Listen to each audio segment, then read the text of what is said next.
Hey guys, it's Jessica again.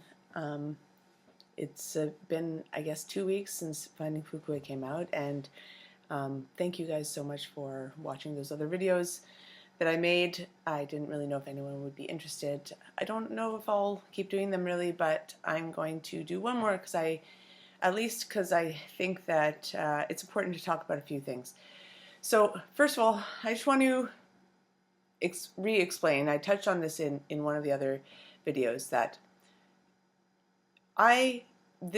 making this documentary was not my idea. It's not my documentary. People keep saying what you did is such a wonderful thing, this and that. Let me explain to you. I personally, because I wanted to find my friend from the past, on the first time that I went back to Japan in like 2005 or 6, I did look for her. I spent a bunch of time and energy to look for my friend, and I came up short. I described some of the things that I did in the last, I guess, the second video to find her, and I enlisted the help of some people who are local and very connected, and I did not find her. So that was my hunt. I went and looked for her. There was obviously no cameras around. That was on my own personal trip during the 2-month visit to Japan, my first time back to Japan since I was a child. So let's just establish that right now. Second of all, I thought it was done. I thought there was no more chance of me finding her. I didn't think she was findable. Either she didn't want to be found, she wasn't able to be found for worse reasons, or whatever. So, as I explained in the last video in great detail, film director, documentary director Daniel Rohr happens to be a guitar student of mine, and so in just chatting after a lesson, he heard about this story and he became enamored by the story and wanted to make a documentary. This is Daniel Rohr's documentary, Loud Roar Productions. He pitched it to CBC. They wanted to do it. None of that has anything to do with me. I was the subject of the film, and the only reason that I consented to let cameras be around and on me is because there was the resources of a CBC and a filmmaking team of people to help me where I had previously failed. I figured that there was a better chance to be able to find Fukue with all of those resources than, what I had previously exhausted, period. So this documentary is not my documentary. I am the subject of the documentary because I'm a musician and that's what I do for my life, and it's a huge part of who I am as a person, and it has been for my entire life because my mother's an incredible musician. I grew up in that kind of a household, and then I, of course, was going to do the music for the film because who could better illustrate than me, the person experiencing the emotions in the film. And so I did that, and it was a very great experience to do it. So that's my involvement in the film. It's not my film. Don't thank me for the film. I didn't make the film. The film is Daniel Rohr's film. So just establishing that so everyone understands, there will not be any follow-up films. There's going to be no more cameras on my life with Fukue and my relationship with Fukue. There's going to be no more spotlight on that. My entire goal was to reconnect to her, and that has happened. So I am happy to, from here forward, talk about things that happened in the production of the film, like the making, the behind-the-scenes stories. For instance, did you know that I was with a freaking terrible flu the whole time we were in Nagano Prefecture? I had the worst flu. I got misdiagnosed by a Japanese doctor when I couldn't breathe without choking, that I had bronchial asthma, and he prescribed to me this weird powder in a plastic thing with dosage, and you to open the thing and powder gets released into a chamber and then you inhale the powder into your mouth. It was very bizarre. When I got back to my Canadian doctors, they told me that I definitely didn't have bronchial asthma, but I had a very, very bad flu. So through the whole film, I can see it in my face because I know what I normally look like, but not only was I jet lagged, but I was operating with a flu. But there was no time to rest at home and do anything like that. So that was, that's one of the backstories of the film. So I'm happy to answer questions about that kind of stuff, stuff about my past and anything about my life that I see to be appropriate to share.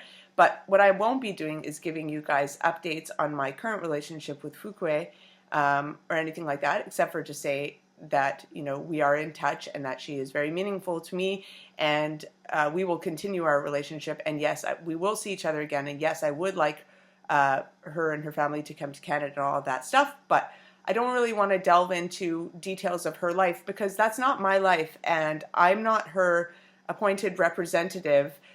We just allowed you to have a glimpse into our reunion, but it doesn't mean that our lives are open books in all facets for everyone to consume. So she has her life and lives her life in the way that she wants, and she doesn't want public scrutiny, and she doesn't want anything but her privacy and the ability to carry on as she has been. For me, a portion of my life is already in public because I am a musician by profession. I perform all of the time and tour. I have my recorded music out there so people can consume my music, and I'm already, you know, sort of out there for people to be able to offer their comments or thoughts or opinions or whatever. And so that's a part of the life that I have, but there's other parts of my life which are none of it you guys' business. And my circle of people and my friends and family and chosen family, those people will get to enjoy that part of my life and me. And you guys can feel free to ask questions, but I'm not gonna. I just wanted to let you know what sort of the deal was with those things, because there seemed to be a whole lot of comments around that kind of stuff. So the last thought that I have before I sign off, this is just going to be a shorty here, is that, you know, sometimes I read some comments. At some point I was reading some comments. I think it's best not to. This is what I'm learning about having attention from a video on the internet, in like to the tune of whatever, 1 million, or whatever it is. But people have a lot of things to say, and people have been saying things like, you know, Fukue is so pretty, which she is. Man, she is so pretty, and she was always so cute. I just thought she was the cutest. She was so pretty. Why was she bullied? It's, you know, it's a super flawed mentality, that statement. And I don't think it's the fault of the person saying it. It's obviously ingrained. I don't know the ages or backgrounds of the people commenting on things, but, you know, there's a million factors that go into why people get bullied or get treated unfairly. And I think the bottom line is just that it wasn't warranted. You know, there's to say, oh, you're pretty, so you wouldn't get bullied, or to say, oh, you're rich, so you wouldn't get bullied. I mean, it's ridiculous. It doesn't make sense. There's so many different reasons why people do things like that. And most of all, most of the time, probably the people doing the bullying, they probably heard something from their parents, or, you know, I don't think those behaviors just were innate within them as grade 4 children. They heard things and then they repeated them. So, you know, that's one thing. And then the other thing, another thought that I have is, you know, there's some number of people. I mean, there's been an overwhelmingly positive response to the story, and that's, you know, really, I mean, it really means something that people are reaching out to people from their past because they saw this film. Like, that's the best case scenario, aside from the actual goal, which was just me reconnecting with my good friend, figuring out what happened to her. But people reconnecting with people, I mean, that's amazing, because that's all, I mean, the more connecting that we have, I think the more complete that we feel, because that's kind of what life is about, is connections, connecting with people, connecting with nature, connecting with things, in my opinion.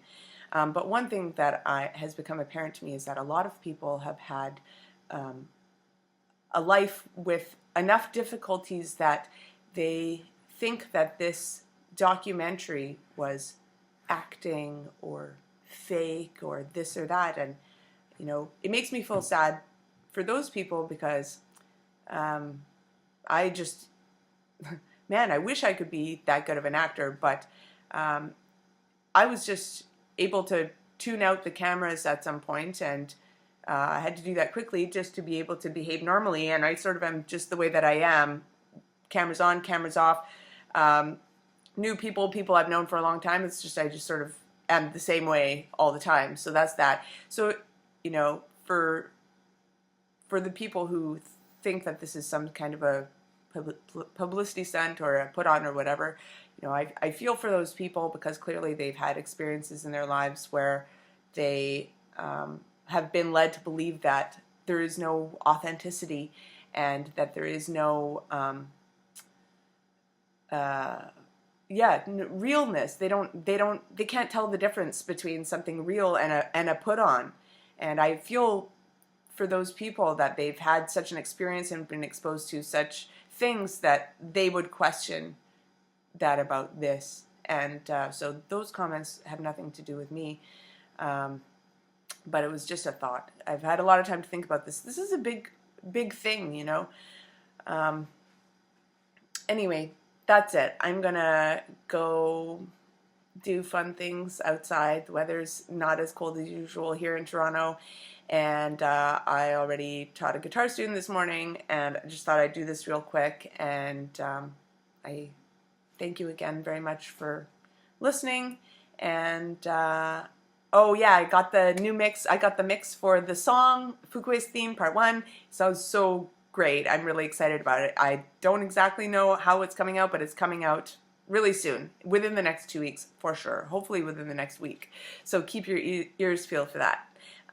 Okay, thank you. Have an awesome day. Bye, guys.